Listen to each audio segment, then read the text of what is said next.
Assalamualaikum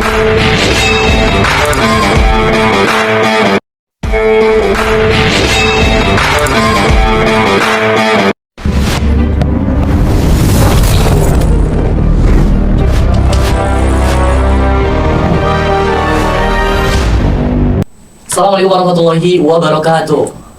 Alhamdulillah, Sobat Basnas dimanapun berada, semoga dalam keadaan yang baik-baik saja. Hari ini berjumpa lagi dengan podcast kolaborasi Basnas Kabupaten Cilacap dalam rangka memperingati Tahun Baru Hijriah. Tahun Baru Hijriah 1448 Hijriah. Tahun Baru Hijriah JIS menguatkan kepedulian dan manfaat untuk umat. Dan hari ini kita kedatangan tamu sangat spesial, sangat istimewa. Ada Bapak Jaka dari Gerak Sedekah Cilacap. Baik, gimana kabarnya Bapak? Alhamdulillah, sehat bahagia. Alhamdulillah, terima kasih sudah menyempatkan waktunya untuk hadir. Beginilah ruang podcast Basnas Kabupaten Cilacap. Jadi nantinya kita akan ngobrol santai supaya teman-teman dan masyarakat luas juga tahu apa sih itu Gerak Sedekah Cilacap dan bagaimana cerita awal mulanya, terbentuknya, dan lain sebagainya. Nanti akan kita bahas selama kurang lebih 30 menit ke depan. Kolaborasi ini, Basnas Kabupaten Cilacap juga menggandeng seluruh lembaga amil zakat di tingkat Kabupaten Cilacap untuk berkenalan, untuk berbagi program, dan lain sebagainya. Ini adalah salah satu terobosan dari Basnas Kabupaten Cilacap yang terus dikembangkan dari bidang SDM dan umum. Baik, langsung ke pertanyaan pertama Bapak. Siap, kayak ujian nih.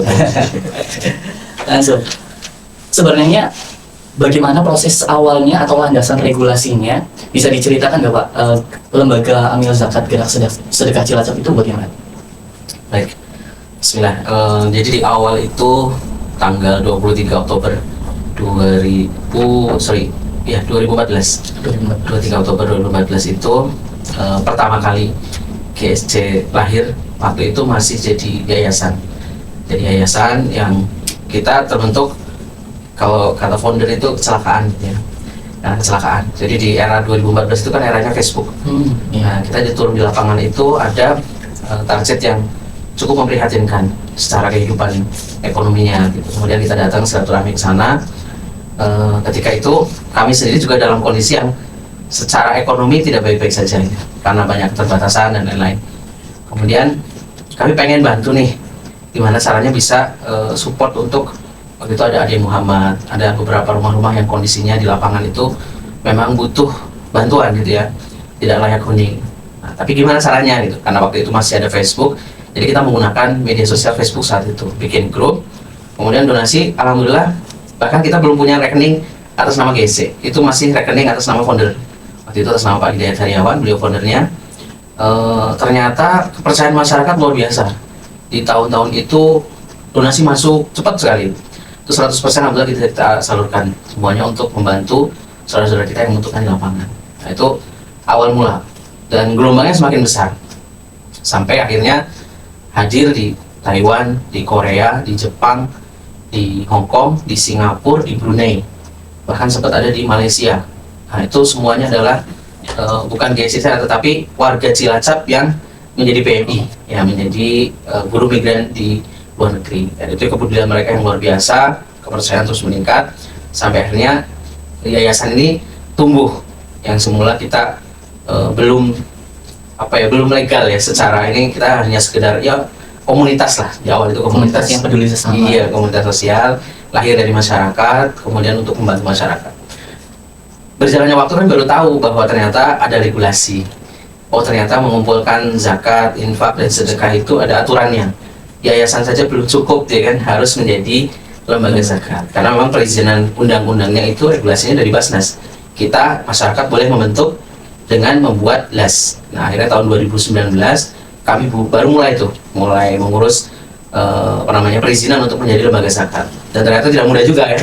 Persyaratannya luar biasa gitu. Satu persatu kita lengkapin. Dengan izin Allah, alhamdulillah tahun 2023 kita resmi jadi lembaga zakat yang semula hanya berizin sebagai yayasan. Tapi sudah ada SK Kemenkumham dan sebagainya. Jadi mulai jadi lembaga zakat itu tahun 2023. Gitu. 2023. Kurang lebih sudah 3 tahun. Ya, kalau jadi lembaga zakatnya 3 tahun, tapi GSC sudah Oktober besok berarti 12 tahun. 12 tahun, luar biasa sekali. Awalnya gerakan kecil menuju langkah yang besar. Betul. Baik, untuk pertanyaan selanjutnya, dalam upaya pengelolaannya, visi misi yang dipegang, yang menjadi landasan dari GSC itu apa sih Pak? Kalau visi kita ini menjadi lembaga amil profesional ya dalam mensejahterakan masyarakat di Kabupaten Cilacap. Karena kita berangkat dari Cilacap, jadi yang tata kelolanya dulu itu sifatnya menjadi komunitas. Hari ini kita bertransformasi jadi lembaga zakat profesional. Kemudian misinya kita ada 3. Jadi yang pertama, kita pengen memfasilitasi kesejahteraan duafa di Kabupaten Cilacap. Yang kedua, kita mau berharap mudah-mudahan menggunakan sumber daya dan keunggulan insani yang kita miliki, mengoptimalkan seluruh potensi. Dan yang ketiga, GSC ini menjadi wadah atau berkumpulnya keluarga besar seluruh warga Cilacap di seluruh dunia.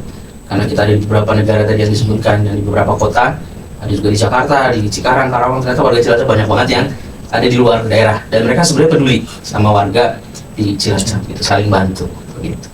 Nanti warga bantu warga itu namanya kekeluargaan itu berarti sangat erat ya di GSC. Ya luar biasa, karena memang kita berangkatnya dari yang bukan siapa-siapa, saling mengenal, saling satu sama yang lain, akhirnya chemistry-nya terjalin, komunikasinya makin baik dan keluarganya sekarang di mana-mana, ada di 24 kecamatan nggak boleh bilang kan. Jadi kita keliling roadshow dari mulai ujung timur sampai ujung barat, di Luhur, di ujung timurnya ada Nusa Ungu, semua ada saudara di sana. Begitu. Berarti hampir seluruh program GSC ini berfokus di Kabupaten Cilacap sampai ke pelosok-pelosok juga. Betul, alhamdulillah. Karena memang kita jadi lembaga zakat kabupaten, sehingga fokus utama kita dengan nama juga Cilacap, kita belum ya bertransformasi menjadi das nasional. Kita masih fokus karena di Cilacap sendiri sebenarnya banyak banget PR-nya kan. Iya. Dan nggak selesai-selesai, nggak habis-habis. Kita tahun 2014 sampai sekarang aja ketemu di lapangan masih banyak rumah yang layak huni, masih banyak keluarga prasejahtera, anak-anak yang putus sekolah, banyak sekali PR yang harus kita benahi. Bahkan kadang kita menemukan hal yang seperti itu di lingkungan terdekat kita. Nah itu dia, betul. Baik, untuk pertanyaan selanjutnya, strategi yang digunakan GSC untuk meningkatkan kesadaran dan partisipasi masyarakat untuk berzakat itu gimana sih? Yang paling utama yang sudah kita lakukan saat ini adalah keterlibatan ya. Jadi kita bukan hanya mengajak orang untuk ayo sedekah, ayo zakat, ayo infak dan seterusnya, tapi kita mengajak mereka untuk turun ke lapangan. Kita ajak mereka untuk terlibat langsung, melihat langsung kondisi di lapangan seperti apa. Dan ini alhamdulillah hatinya terpaut. Yang semula mereka cuma sekedar lihat di dunia maya di Facebook dan seterusnya, ketika mereka kembali ke tanah air, kita ajak mereka untuk langsung lihat, langsung ikut bedah rumahnya, langsung ikut menyantuni anak-anak yatimnya. Dan itu Masya Allah ya, ternyata kedekatan hatinya semakin terenyuh gitu. Jadi hatinya semakin Oh ternyata benar. Gereja selama ini dibangun bukan untuk kepentingan pribadi, tetapi memang betul ini loh, ada penerima manfaat dan mereka langsung datang, langsung silaturahmi. Bahkan ada yang kalau kita datangin mereka itu sampai menitikkan air mata, saking kayak nostalgia. Ternyata BMI di luar negeri itu mereka juga punya latar belakang yang sama. Kenapa mereka mau keluar negeri? Pasti karena sebagian besar ya ekonomi, pendidikan, sosial yang mohon maaf tidak seberuntung orang-orang yang punya pekerjaan bagus di Indonesia. Berarti keterlibatannya itu dengan masyarakat secara umum saja atau ada kolaborasi lain dengan lembaga tertentu misalnya? Oh iya, alhamdulillah berjalannya waktu kita dulu merasa semua bisa sendiri, tapi kami sadar bahwa ternyata sendiri itu mudah dipatahkan, mudah juga dijatuhkan gitu kan, sehingga dengan izin Allah kolaborasi dengan Basnas juga yang menjadi jembatan, karena Basnas itu bagi kami jadi kayak apa namanya ya orang tua gitu ya, orang tua yang kita anak-anaknya nih gitu, yang kemudian mengkolaborasikan. Sekarang bareng-bareng itu ternyata lebih mudah, lebih ringan dan lebih efisien. Contoh misalnya kita ada program benah rumah. Jadi sekarang program benah rumah itu satu bulan bahkan bisa 2 titik ya kita bisa bongkar dan dibangun karena kolaborasi. Kalau kita sendiri, wah sekarang luar biasa gitu, ngumpulin energi buat bangun satu rumah dengan 20 juta misalnya itu kayak nggak selesai-selesai gitu kan. Apalagi ya untuk butuh waktu yang lama. Padahal prosesnya kan panjang tuh. Dan pengajuannya nggak cuma 1-2 tuh. Sini udah dibangun, nanti kecamatan yang lain usul lagi. Di sini ada lagi kok. Kayak belum selesai-selesai sampai sekarang. Masih banyak PR yang harus kita turun ke lapangan sama-sama. Dengan strategi menggandeng lembaga lain, kemudian dari masyarakat umum juga, itu kepercayaan umat dalam pengelolaan zakat, infak dan sedekah di GSC itu seperti apa? Apa sejauh ini sangat efektif atau masih terkesan ini masih harus diperbaiki lagi? Ya tentu kita terus continuous improvement ya, perbaikan berkelanjutan. Artinya di lapangan banyak hal yang bisa kita create ya sama-sama. Temuan-temuan yang kita bisa jadi kalau mengerjakan itu sendirian itu terasa berat. Yang semula kita tadi ada di Korea, ada di Jepang, ada di Singapura dan sebagainya itu tidak cukup energinya untuk menutupi ya celah-celah kesenjangan di Cilacap. Akhirnya dengan kolaborasi alhamdulillah justru menguatkan. Misal kami nggak punya sekolah, tapi karena ada lembaga-lembaga yang lain yang punya sekolah, jadi bisa kelihatan lebih hidup gitu kan. Kemudian secara bargaining juga kami bukan base, kami lahir murni karena keterbatasan justru malah. Lahirnya GS itu karena keterbatasan yang pengen punya dampak, pengen punya kontribusi nyata untuk membantu masyarakat yang membutuhkan. Awalnya itu, gimana sih caranya ibadah? Caranya ibadah untuk kita pengen nih golek sangu mati gitu ya bahasanya GSM. Kita gimana caranya GSM? Tapi kita nggak punya kemampuan secara finansial yang punya kekayaan misalnya gitu. Kita baru mampu lewat tenaga kita. Yaudah kita pakai tenaga kita, kemampuan yang kita miliki, sumber daya yang kita punya untuk bergerak gitu ya. Bukan berarti aku gak punya uang terus aku diem aja, kan nggak gitu juga. Ternyata sekarang ada media sosial ya, sebenarnya podcast ini kan juga bagian dari isi dakwah tuh. Baik, karena kepercayaan itu kan hal yang paling diutamakan dalam lembaga. Semua lembaga pasti mengutamakan kepercayaan, apalagi lembaga amil zakat, infak sedekah itu pasti mengutamakan kepercayaan umat yang telah memberikan titipannya kepada lembaga tersebut. Bagaimana upaya dari GSC ini dalam komunikasi publik sehingga masyarakat itu lebih tahu? Kalau tadi memang terbentuknya kan dari sosial media. Betul. Sejauh ini kalau misalnya hari ini masyarakat atau teman-teman Basnas khususnya ini mau tahu, mau kenal lebih lanjut atau melihat data-data dan lain sebagainya, kegiatan dari GSC itu di mana sih? Ya, jadi itu menjadi satu hal yang fundamental ya di zaman teknologi saat ini. Kita sering menyampaikan ke semua stakeholder itu selalu memulainya dengan before, sebelum, kemudian proses pada saat, dan nanti ada afternya. Nah, terakhir pelaporan. Jadi prinsipnya itu yang kita jagain. Before, sebelum kita bantu seperti apa kondisinya, kita ceritakan kronologinya seperti apa, profilingnya bagaimana. Kemudian di proses, nah proses ini ada hal-hal yang kita upayakan kan, baik lewat kolaborasi atau bantuan dari teman-teman yang kemudian mengirimkan donasi.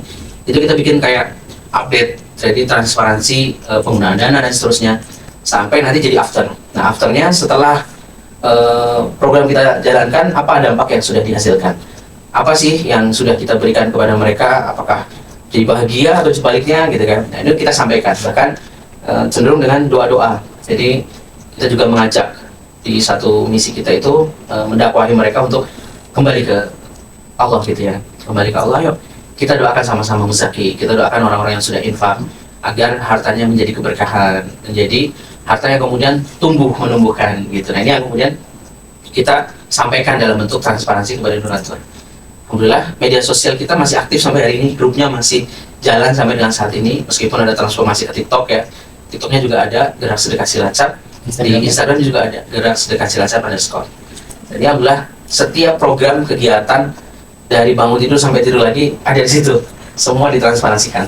Lengkap semuanya. Iya. Begitu juga dengan biasanya kalau saya lihat di GSC itu ada proses nanti setelah misalnya di awal tahun sudah dibangun ini, kemudian nanti diproses lagi ini keadaannya sudah seperti apa atau pedagangnya sudah dibantu. Biasanya begitu juga ya. Ada follow up ya setelah monitoring, itu kan bagian penting karena program yang sudah jalan harus kita monitor, dievaluasi kurangnya apa, nanti kita perbaiki lagi gitu. Oke, buat teman-teman juga jangan lupa di follow Instagram dan TikToknya Gerak Sedekah Cilacap _ Tuh, baik, untuk pertanyaan selanjutnya, untuk dalam hal penyaluran program yang menjadi unggulannya GSC itu apa Pak? Saat ini kita berfokus pada program berkelanjutan. Kalau dulu di awal-awal kita lebih ke charity ya, bantu misalnya bedah rumah, bantu pelayanan kesehatan, ambulan gratis. Awal-awal kita itu memberikan pertolongan cepat ya yang dibutuhkan pada saat itu. Kemudian sedekah spontan dulu juga ada, kita kasih uang rupiah 500.000 rupiah per duafa ya setiap rumah itu. Dulu sampai berapa ribu tajid yang sudah kita bantu. Cuma kami sadar bahwa itu hanya kayak singkat gitu ya, bantuan yang bentuknya cepat. Sekilas ya, sekilas sembako itu kan seminggu 2 minggu habis, tidak bisa untuk memperpanjang. Nah, akhirnya di tahun 2021 kami mulai mentransformasikan program kami Jadi kita bikin namanya rumah soleh. Rumah soleh. Ya, rumah soleh. Jadi rumah soleh itu adalah fasilitas yang kita bangun di sana untuk ada 4 pilar. Yang pertama adalah Baitullah, yang kedua ada Baitul Mal, yang ketiga ada Baitul Quran, dan yang keempat ada Baitul Muamalah. Nah, kenapa Baitullah sama Baitul Mal gitu kan? Iya. Perintah Quran tuh beriringan selalu bareng. Ada setidaknya 27 kali di Quran yang disebutin dirikanlah sholat, tunaikanlah zakat. Selalu kenapa beriringan gitu? Kalau dulu GC selalu bicaranya GC, dia Baitul Malnya sebetulnya, rumah uangnya. Tapi kita kurang menyinggung sisi kembali ke Allahnya. Meskipun di dakwahnya kita ayo kembali sholat dan seterusnya. Kita evaluasi bahwa zakat itu tidak bisa berdiri sendiri, karena zakat akan selalu beriringan dengan sholat. Bahkan di Quran selalu disebutkan bersama-sama. Akhirnya fasilitas yang kita bangun itu di rumah soleh, Baitullah, Baitul Mal, ini bersama. Jadi ada satu ruangan yang memang difungsikan sebagai tempat menerima harta dari muzaki. Di Baitullahnya ini tempat untuk menyalurkan bantuannya. Nah, tempat menyalurkan bantuannya wujudnya apa? Ngajak orang untuk kembali ke Allah. Karena kita sadar kalau cuma ngasih sembako, dia nggak sadar kalau yang ngasih semua itu Allah. Yang memberikan bantuan itu dari Allah, bukan dari kami. Kami cuma jembatan. Kami cuma jembatan nama solehnya. Yang memberikan semua itu dari Allah. Jadi kita ajakin orang sebanyak-banyaknya untuk kembali ke Allah. Kemudian Baitul Quran. Di lapangan banyak temuan. Hari ini 72%. Ini versi Kemenak ya. Masyarakat Indonesia itu yang Islam itu menjadi mayoritas. Ternyata 72%-nya masih belum bisa baca Quran. Bayangin, negara Muslim 72%-nya belum bisa baca Quran. Miris sekali. Miris kan? Gitu. Nah, ini yang kemudian menjadi keprihatinan kita. Sekarang kita konsen memperbaiki bacaan Quran. Dimulai dari Iqra, Abata, nggak apa-apa. Nggak perlu terburu-buru langsung naik di Quran. Ya ada, sudah di level itu. Tapi kita memperbaiki bacaan. Kalau TPQ biasanya umumnya itu anak-anak, ya. Nah, kita TPQ-nya ibu-ibu. Ya, jadi di rumah soleh ini lucu. Yang ngaji justru ngaji Iqra ya, itu ibu-ibu, bukan anak-anak. Anak-anak ada ruangnya. Tetapi kita memfasilitasi ibu-ibu yang kadang, mohon maaf, ibu-ibu itu kalau ngaji Iqra di masjid-masjid kan malu ya. Iya. Gengsi kan. Tapi di rumah soleh mereka masya Allah tumbuh. Dan kita motivasi setiap hari, nggak apa-apa pelan, nggak apa-apa terbata-bata gitu. Tapi ada progres, dan alhamdulillah yang semula huruf hijaiyah aja mereka belum bisa ya, tahu tapi mungkin hurufnya yang mana gitu kan, Masih keliru. masih keliru gitu kan. Alhamdulillah sekarang ada yang sudah sampai Iqra 3, ada yang sudah sampai Iqra 5. Dan dari mereka yang sudah Al-Quran yang sudah baik, kita berikan pendampingan untuk jadi guru pendamping. Jadi levelnya dinaikin ke tahsin kayak gitu. Mereka juga yang nanti akan mengajari yang masih di Iqra. Jadi ada regenerasi guru-guru ngaji di rumah soleh. Itu program Baitul Quran. Selain ada juga asrama yatimnya. Itu. Jadi kita pengen menghidupkan masjid itu bukan cuma sekedar bangunan, beton dan besi, tetapi ada dampak dan kontribusi yang bisa kita berikan di sana. Nah, lewat program asrama yatim. Banyak, kalau dulu kita cuma ngasih beasiswa, tapi tinggalnya di lingkungan yang maaf kurang baik. Akhirnya ya selesai beasiswa, ya mereka dapat pendidikan, tetapi kembali ke awalnya kurang. Gitu. Nah, ini yang sekarang programnya integrasi. Nah, yang satu lagi yang terakhir ada Baitul Muamalah, di mana ekosistem pertumbuhannya ini harus ditopang oleh unit-unit bisnis yang dibangun untuk menghidupi dari 3 pilar yang lain. Kita ada Toya Plus namanya, air minum galon yang kemudian hasilnya itu digunakan untuk menopang ekosistem tadi, untuk guru ngaji, untuk fasilitas anak yatim, dan program-program kebaikan yang ada di rumah soleh. Jadi perputaran ekonominya jalan terus. Betul, karena kita biasanya kan serampangan ya, kalau dulu sana sini itu kayak nyebar garam di lautan. Ya nggak berdampak gitu. Nah sekarang kita pengen, mungkin skupnya masih kecil, tapi alhamdulillah dengan izin Allah ternyata yang kecil ini kita garap, kita benahin gitu ya, kita rapihkan, kita dampingi, itu sudah siap hadir berikutnya di kesugihan dan patimuan. Jadi ada wakaf-wakaf tanah yang kemudian dihadirkan dengan izin Allah untuk bisa kita kelola. Baik, luar biasa program-programnya selalu bertumbuh, selalu berdampak kepada masyarakat. Karena ZIS ini kan sangat penting dalam mensejahterakan masyarakat, termasuk penanggulangan kemiskinan, khususnya di Kabupaten Cilacap. Bagaimana peran dari GSC dalam mendukung tujuan dan program tersebut? Karena ini kan tidak hanya pemerintah saja harusnya yang bertindak dalam hal ini. Ya, kita itu sebetulnya bukan krisis ekonomi, kita tidak krisis secara finansial atau sumber dayanya, tetapi kita krisis keyakinan. yang saya rasakan mentalitas warga kita ya sebagian besar itu masih di mentalitas yang miskin secara pemikiran. Mereka berpikir bahwa rezeki itu bentuknya rupiah, rezeki itu bentuknya uang. Mereka lupa dengan yang memberikan itu semua. Jadi tugas kita hari ini adalah menanamkan mindset bahwa Allah itu maha kaya, Allah itu maha memberi, Allah itu maha semuanya. Jadi semua kebutuhan kita sebetulnya Allah yang kasih.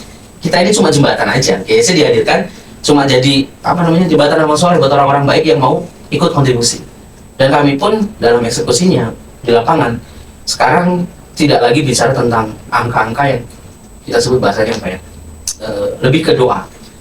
Doanya agar apa? Kalau bukan tajiat ini, tajiat itu enggak. Kami sekarang lebih nyaman ketika bicara tentang doa kita, meyakini. Ya, tadi bicara rumah soleh juga sama. Kita bangun rumah soleh di saat kita nggak punya saldo, kita nggak punya sertifikat tanah, tapi kita bisa bangun 2 lantai di lokasi itu.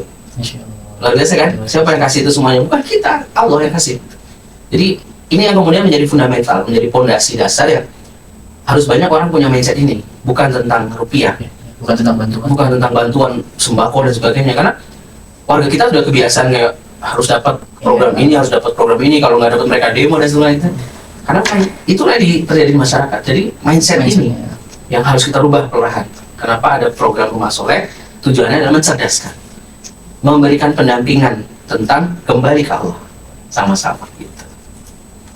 Baik, luar biasa. Berarti yang harus ditanamkan ke masyarakat kita itu mindsetnya, pola pikirnya harus dirubah, bukan seberapa besar bantuannya atau bagaimana bentuk bantuannya. Betul.